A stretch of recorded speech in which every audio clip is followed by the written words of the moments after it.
통화와 신용에 관한 영원하고 보편적인 기본 법칙.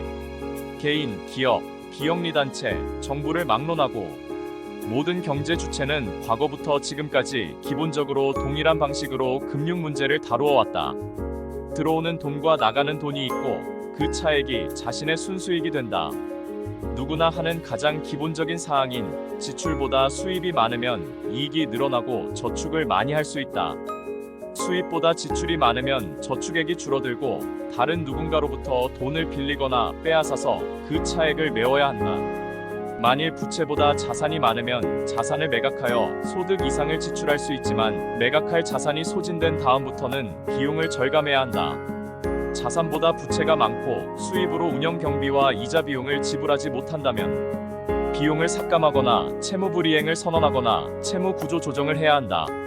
자신의 소득, 지출, 저축을 이해하고 다른 사람들은 어떤지 예측해서 모두 합해보면 세상이 어떻게 돌아가는지 알 수 있을 것이다. 잠시 자신의 재무 상태가 어떤지 살펴보라. 지출 대비 수입은 얼마인지, 미래의 수입은 어떻게 변화할 것 같은가? 저축액은 얼마나 되며 주로 어느 분야에 투자하고 있는가? 이제 상상해보자. 만일 수입이 감소하거나 없어진다면 저축한 돈으로 얼마나 버틸 수가 있는가? 그 가치가 반으로 줄어든다면 재무 상태에는 어떤 영향을 미칠 것인가?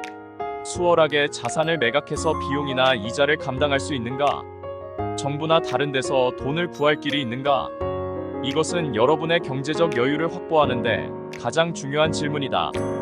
우리가 서로 어떻게 연결이 되어 있는지, 그리고 상황이 바뀌면 당신과 다른 사람들에게 어떤 일이 생길지 생각해보라.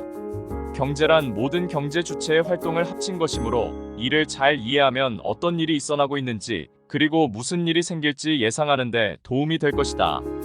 한 주체의 지출은 다른 주체의 수입이므로 비용 삭감은 해당 주체에도 충격을 주지만 그 지출로 인해 수입이 발생하던 다른 주체에도 피해를 준다. 마찬가지로 한 주체의 부채는 다른 주체의 자산이기 때문에 채무불이행 선언은 상대의 자산이 줄어드는 결과를 낳아 결국 지출을 줄이지 않으면 안 된다. 이런 인과관계로 인해 자동적으로 부채가 줄어들고 경제는 위축되어 축소된 파이를 어떻게 나눌 것이지에 대해 논쟁하는 과정에 정치적 쟁점으로 번진다. 부채는 소유권에 우선한다. 즉, 어떤 것보다 부채의 상환을 우선한다는 뜻이다. 예를 들어 집을 한 채 소유하고 있는데 주택담보대출금을 갚지 못하면 그 집은 매각되거나 몰수된다. 다른 말로 하면 채권자는 소유자의 우선 변제받는다. 그러므로 지출이 소득보다 크고 자산보다 부채가 많다면 자산을 매각하지 않을 수 없다. 이 모든 사태가 의미하는 것은 결국 부채와 신용이라는 기제가 완벽하지 않다는 것이다. 수요와 공급 그리고 화폐의 가치는 사이클을 이루어 오르기도 하고 내리기도 한다. 올라갈 때는 풍요 속에서 모두 행복해하지만 내려갈 때는 고통 속에서 구조조정이 이루어지기 때문이다. 그래서 난 돈, 신용, 부가 너무나 무섭고 두렵다. 예측할 수는 없지만 언제 발생될지 모르는 위기에 대한 경각심을 가지고 살아가야 할 것 같습니다.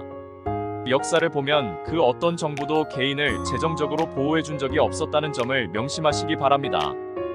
감사합니다. 해당 동영상이 마음에 드셨으면 구독, 좋아요 부탁드립니다.